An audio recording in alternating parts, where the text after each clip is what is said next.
शांति अपने दोनों बच्चों गुड्डू और गुड़िया को लेकर अपनी माँ के घर जा रही थी। गर्मियों की छुट्टियां शुरू हो गई थी और उसके बच्चे हर साल की तरह अपनी नानी के घर जाने के लिए बहुत खुश थे। बड़ी अजीब बात है ना माँ, हर साल तो हमारी छुट्टियां होने से पहले ही नानी हमें इतने फोन करती थी कि जल्दी से आ जाओ, जल्दी से आ जाओ, लेकिन इस बार उन्होंने एक बार भी हमें फोन नहीं किया। हाँ माँ, ऐसा क्यों? क्या नानी हमसे नाराज है? अरे नहीं नहीं बच्चों, ऐसा कुछ भी नहीं है। अभी हम लोग नानी के पास जाएंगे ना, तो वो हम सबको देखकर बहुत खुश हो जाएंगी। थोड़ी देर में वो सब अपनी नानी के घर पहुंच गए। शांति ने अपने घर का दरवाजा खटखटाया, लेकिन बहुत देर तक उसकी माँ घर से बाहर नहीं आई। अरे ये क्या, माँ दरवाजा क्यों नहीं खोल रही हैं? क्या वो घर पे नहीं है? वैसे भी हमने उन्हें अपने आने के बारे में बताया नहीं था। ये देखकर गुड्डू और गुड़िया जोर जोर से दरवाजा खटखटाने लगते हैं। नहीं नहीं माँ, वो देखो ना, दरवाजा बाहर से नहीं बंद है। अगर नानी कहीं गई होती तो यहाँ ताला लगा होता। इसका मतलब कि वो अंदर ही है। थोड़ी देर में उनकी नानी बाहर आ जाती है। वो शांति और उसके बच्चों को देखकर खुश नहीं होती हैं। अरे माँ, मैं कब से दरवाजा खटखटा रही थी, मगर आप खोल ही नहीं रही थी। क्या हुआ? आप सो रही थी क्या? हाँ, मैं सो रही थी, लेकिन तुम लोग यहाँ ऐसे अचानक क्यों आ गए हो? अरे हम तो आपको अचानक आकर सरप्राइज देना चाहते थे। अरे नहीं, ऐसी बात नहीं है। वो मेरी तबीयत कुछ ठीक नहीं है, इसलिए। अब दरवाजे पर ही खड़ी रखोगी या अंदर आने को भी कहोगी माँ? इतना कहकर शांति और उसके बच्चे घर के अंदर आ जाते हैं। उनकी नानी बिना किसी से कुछ बात किए अपने कमरे में चली जाती है। माँ, कुछ तो गड़बड़ जरूर है। नानी को कुछ न कुछ तो हुआ है, वरना वो ऐसे बर्ताव नहीं करती। हाँ गुड़िया बेटा, अब तो मुझे भी कुछ अजीब सा लग रहा है। खैर तुम दोनों हाथ मुंह धो लो, मैं कुछ खाने को देती हूँ। शांति अपनी माँ के कमरे में जाती है और देखती है कि पूरे कमरे में बहुत गंदगी फैली हुई थी और उसकी माँ चुपचाप बिस्तर में लेटी हुई थी। ये सब क्या है माँ?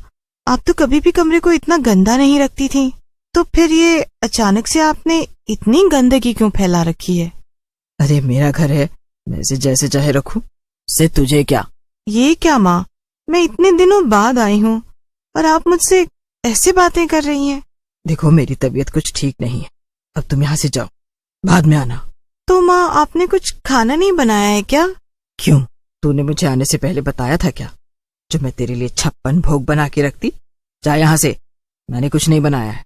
शांति चुपचाप वहाँ से दुखी होकर चली जाती है। वो रसोई में जाकर अपने बच्चों के लिए कुछ खाना बनाने लगती है।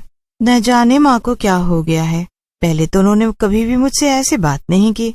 अगर उन्हें किसी बात की नाराजगी है तो मुझसे कहना तो चाहिए।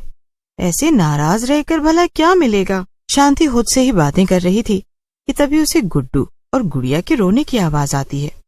अरे ये क्या, ये बच्चे क्यों रो रहे हैं? इनका फिर से आपस में झगड़ा हो गया है क्या? शांति भाग के जाती है और देखती है कि गुड़िया एक तरफ गिरी पड़ी है और रो रही है, वहीं दूसरी तरफ गुड्डू को उसकी नानी ने पकड़ रखा था। माँ, ये आप क्या कर रही हैं?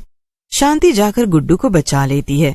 तभी उसकी माँ गुस्से में बोलती है, तूने अपने बच्चों को तमीज नहीं सिखाई है क्या?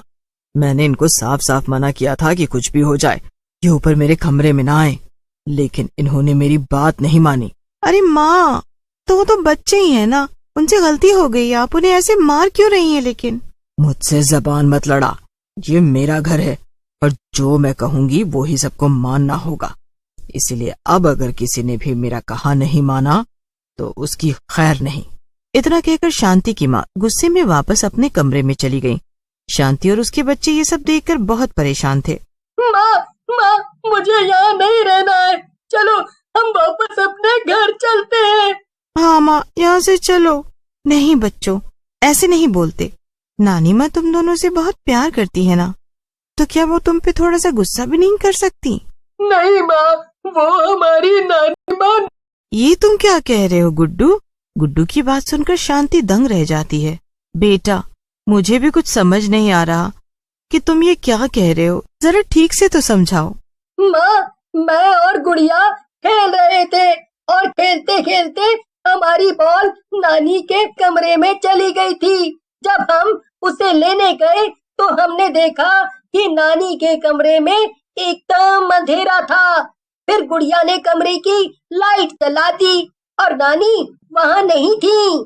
क्या? तो फिर कहाँ थी? माँ, नानी की जगह कमरे में एक डरावनी सी चुड़ैल थी और वो छत की दीवार पर उल्टी लटक रही थी। क्या? हाँ माँ, और फिर हम दोनों वहाँ से चिल्लाकर भागे, लेकिन तभी कमरे से नानी बाहर आ गई और वो हमें मारने लगी। माँ, हमें पूरा यकीन है कि वो हमारी नानी नहीं है। बच्चों, अगर तुम दोनों सच कह रहे हो तो तुम्हें यहाँ नहीं रुकना चाहिए।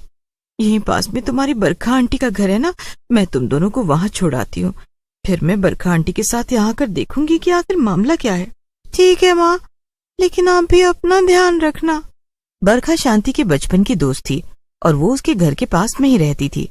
शांति बच्चों को बरखा के घर लेकर जाती है और उसे सब बता देती है। क्या बात कर रही हो शांति? अगर तुम्हारी माँ के अंदर सचमुच में कोई चुड़ैल घुस गई होगी तो हम क्या करेंगे? मुझे तो कुछ भी समझ नहीं आ रहा बरखा। अब मैं क्या करूं? कैसे बचाऊं माँ को? हमें जल्दी ही कुछ करना होगा, वरना वो चुड़ैल उन्हें छोड़ेगी नहीं। तभी बरखा का पति शांति से कहता है, शांति, वैसे मेरे हिसाब से हमें तुम्हारी माँ पर कुछ समय नजर रखनी चाहिए। शायद इससे हमें पता चल जाए कि वो चुड़ैल तुम्हारी माँ से क्या चाहती है।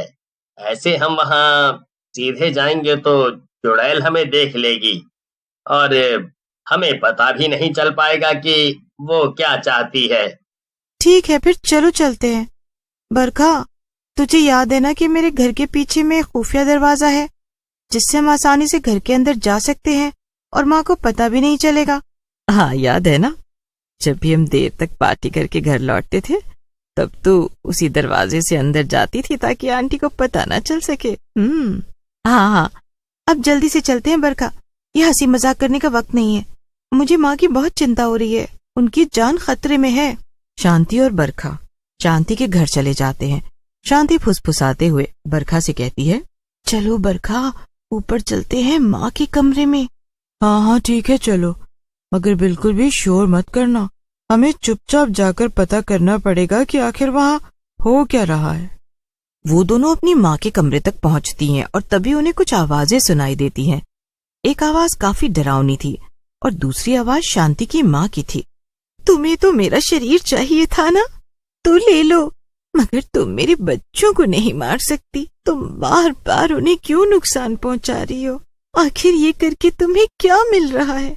नहीं, अब तो मैं उन्हें भी मारूंगी। वैसे भी एक बार मुझे तेरा शरीर मिल जाए फिर मैं बहुत ज्यादा ताकतवर हो जाऊंगी। बस आज रात तक का इंतजार है। आज रात को ही मेरी मौत हुई थी। अगर आज रात को ठीक उसी समय मैं तुझे मार दूं और तेरा शरीर ले लूं, फिर मुझसे ज्यादा ताकतवर और कोई चुड़ैल नहीं होगी।